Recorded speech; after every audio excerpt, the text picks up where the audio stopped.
My Jeep Gladiator is making it very difficult for me to keep loving her.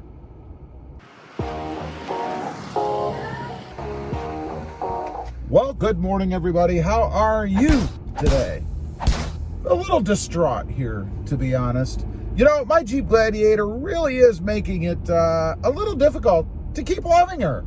Now, what the heck am I talking about? Well, take a look at this. There you go, right there. It's happening again, and I had something else happen. Now, that happened first thing this morning when I started up the Gladiator. And this is, let's see, November 20th.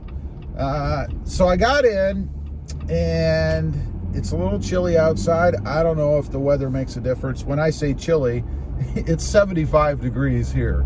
I don't know. But anyway, I got in, shut the door, hit the button, Jeep started.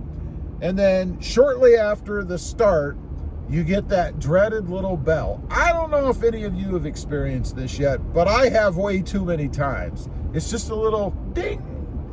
And that's to let you know that something has popped up on your gauge cluster, that something is wrong, malfunctioning. And sure enough, I look at the gauge cluster, and there is my auto stop malfunction indicator light. Again, still happening every, like I've said, third, fourth, fifth start, something like that. I can pretty much count on a light, an auto stop malfunction light showing up. Now, I will mention that since I had the software upgrade, I have not had the check engine light again, fortunately. So no check engine light.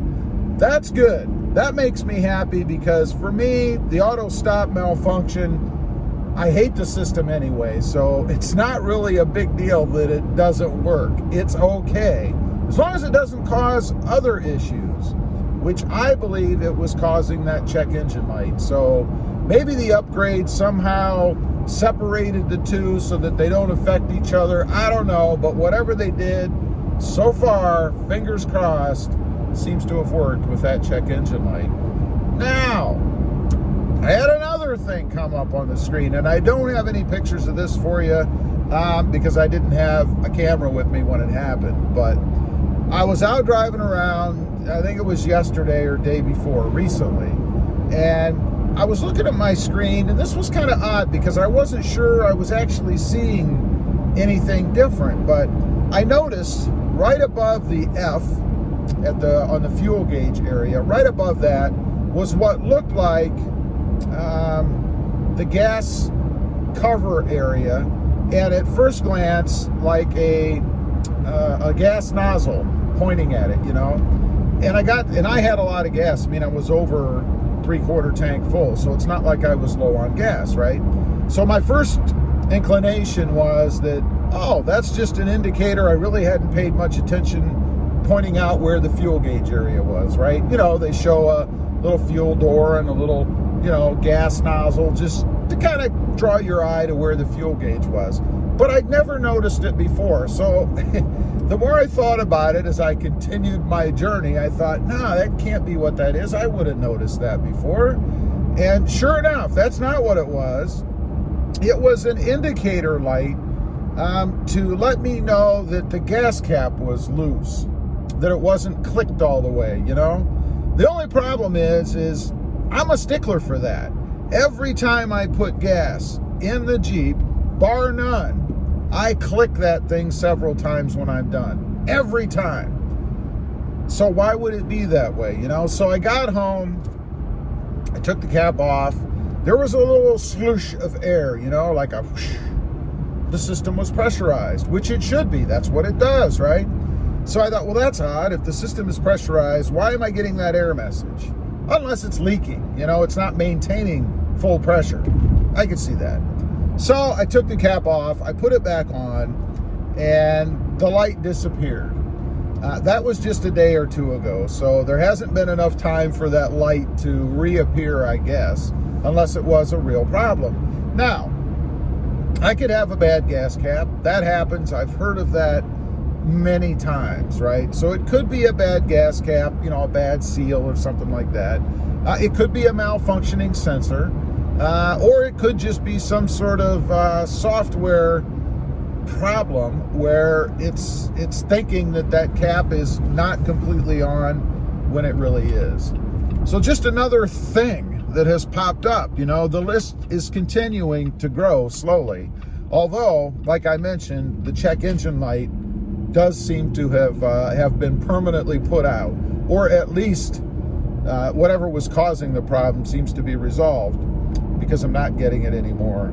So when I say that Jeep is making it hard for me to stay in love with it, it really is. But I still do love the Jeep Gladiator. You know, people ask me, would you buy it again? I did a video on would I buy it again. You should take it in and you should make Jeep do something. You should utilize the lemon law. And let me address that for just a minute. You know, that's everybody's first inclination is, well, you should take it in, it's a lemon. It's not that simple. You don't just pull up to the dealer and say, well, check engine light's on, it's a lemon, give me a new one. It doesn't work that way. A lot of times I think it involves a lawyer, there is cost, time, and you may not win. So I think if you're gonna go down that route, you better be darn sure that you do have a lemon. And I'm not quite there yet. You know, for instance, that check engine light has not come back on. So for me to go driving up to Jeep and say, oh, I had that check engine light on, it's a lemon, they'd turn my Jeep on and say, where's the check engine light? The auto stop feature, you know, it's sporadic. It doesn't stay on. It doesn't happen every time. It's like chasing something that hides from you every now and then, you know? So again, I couldn't pull into the Jeep dealership and say, well, that light's on when it probably won't be on. Matter of fact, right now, when I turn the Jeep off and turn it back on, I fully suspect that auto stop malfunction light will be gone. So I'm kind of just going with it right now. You know, we're gonna see. I don't hate the Jeep Gladiator. I don't regret getting it. I do love driving it. This isn't debilitating. It's not like I'm stuck on the side of the road somewhere and it won't start, right? It's just annoying. So we'll see what happens. I'm not ruling that out. I mean, if the check engine light comes on again, we will definitely pursue the lemon law route vigorously. Right now, I have been a little lax on it, I will admit, only because I don't want to go through that if I don't have to, but I will if indeed the Jeep develops some further problem or I get that light again, because it's just not something that should be happening, nor should you have to live with it. So anyway, I just wanted to get on here, kind of let you guys know what's going on right now. That's what's happening today. The light is still on, so as I said, I am positive that when I turn the truck off, it won't be on when I restart. So leave a comment, let me know if you're going through this. I know there are others out there. I just heard from somebody, I think it was this morning, telling me that they had taken theirs in and they had another Gladiator sitting in there for 2 months already. Let me know. Also, real quick, if you're interested, check out my other channel. It is Rob Motive. Don't forget to click that notification bell so that you don't miss out on any upcoming videos. And do me a favor, smash that subscribe button on the way out. Thanks for watching. Stay safe out there. Bye.